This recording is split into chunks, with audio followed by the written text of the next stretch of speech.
దేవుని పిల్లలారా, చర్చిలకి వెళ్ళి అందరూ చక్కగా పాటలు పాడుతూ ఉంటారు. నువ్వు ఉంటే మాకు చాలు యేసయ్యా, నీ తోడు చాలయ్యా, ఇక లోకంలో ఏది వద్దయ్యా అని పాడతారు కదా.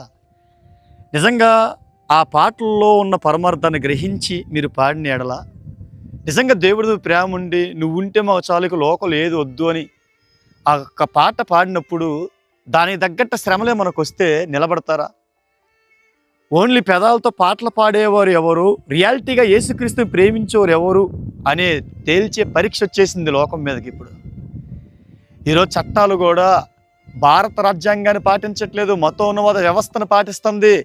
క్రైస్తవులకు విరోధమైన ఏ మతోన్మాదం అయితే ఇదిగో చట్టం వచ్చిందో ఆ చట్టాన్ని పాటిస్తుంది, కానీ భారత రాజ్యాంగాన్ని పాటించట్ల. సుప్రీంకోర్టు కూడా ఈరోజు చూసావా, క్రైస్తవులుగా మారితే ఇదిగో ఎస్టీ ఎస్సీ హోదాలు ఉండకుండా చేస్తామని ఈరోజు ఒక ఆర్డర్ వచ్చింది. కానీ ఒక విషయం చెప్తానండి, ఈ లోకంలో ఏది పోయినా మన విశ్వాసం పోకూడదు. ఈ లోకంలో ఏ నష్టం వచ్చినా కష్టం వచ్చినా మన విశ్వాసం పోకూడదు. లోకమంతా సాతానగడ వశమైనా సమస్త సృష్టి చేసి మహాలోకాన్ని పరలోకాన్ని కలుగు చేసిన గొప్ప దేవుడు మనకు తోడున్నాడు. ఆయన మృతులను సజీవులుగా చేయవాడు, నిత్యజీవం ఇచ్చేవాడు. ఒకసారి ఆలోచించండి, ఎక్కడ బతితే ఎంతకాలం మొత్తం ఒక 60-70 ఈ 60-70 సంవత్సరాల మన హోదా పోతే ఏంటి, మన హోదా పోతే ఏంటి చెప్పు.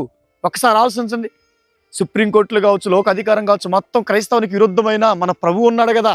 ఈ లోకాన్ని కలుగు చేసింది ఆయనే, పరలోకాన్ని కలుగు చేసింది ఆయనే. ఇప్పుడు మనం దేని కొరకు పిలుచుకున్నాడు ఒకసారి ఆలోచించు. పరలోకం కోసం పిలుచుకునింది. 60-70 సంవత్సరాల ఈ చిన్న జీవితంలో ఏదో గవర్నమెంట్ హోదా తీయేసింది, ఇదిగో నాకున్న స్థితిగతులన్నీ ఏంటి ఇలా మారిపోయాయని మనం బాధపడాల్సిన అవసరం లేదు. ప్రభు మనకు తోడున్నాడు. రేపు కాలానికి మనం ఎలా ఉంటో ఆలోచించు. కొంతకాల ఈ జీవితంలో క్రైస్తవులకు హింసలు వచ్చినా, లోక అధికారాలన్నీ సాతానగడ వశమై క్రైస్తవులకు విరుద్ధంగా మాట్లాడినా ప్రభు మనల్ని రేపు గొప్ప స్థితిలో ఉంచుతాడు. ఇప్పుడు చెప్పు, నిజమైన క్రైస్తవులు ఎలా ఉంటారో తెలుసా? లోకం కొరకు బ్రతికే క్రైస్తవుడు ఎవడో, పరలోకం కొరకు బ్రతికే క్రైస్తవుడు ఇప్పుడు తెలిసిద్ది. నిజంగా పరలోకం కొరకు బ్రతికే క్రైస్తవులైతే ఈ చిన్నదానికి ఎవరు కలవరపడరు. లోకంలో మన ప్రాణం కంటే ఎక్కువ ప్రేమిస్తున్న శిష్యుడు అన్నాడు, ప్రాణం కంటే ఎక్కువ ప్రేమించేవాడు ఈ లోకంలో ఏ నష్టం వస్తే నాకేంటని నిలబడడా? ఖచ్చితంగా నా ప్రభువే నా సహాయకుడు, ఆయన తన రాజ్యములు ఇచ్చే బహుమానం కంటే భూమి మీద గొప్పది ఏది లేదు, ఈ మట్టి లోకంలో దొరికేది ఏది లేదని సిద్ధపడు, హ్యాపీగా ఉండు. వీళ్ళందరూ కూడా ఎవరు చెప్పనా, ఇంట్లో కసు ఊడిసి చెత్త తీసుకెళ్లి బయట కాల్చేసినట్టు ఉన్నాయి ప్రభుత్వాలు. రేపు దేవుడు వీళ్ళని అలాగే చేస్తాడు. మనం మాత్రం గొప్ప స్థితిలో ఉంటాం. గుర్తించండి పిల్లలు.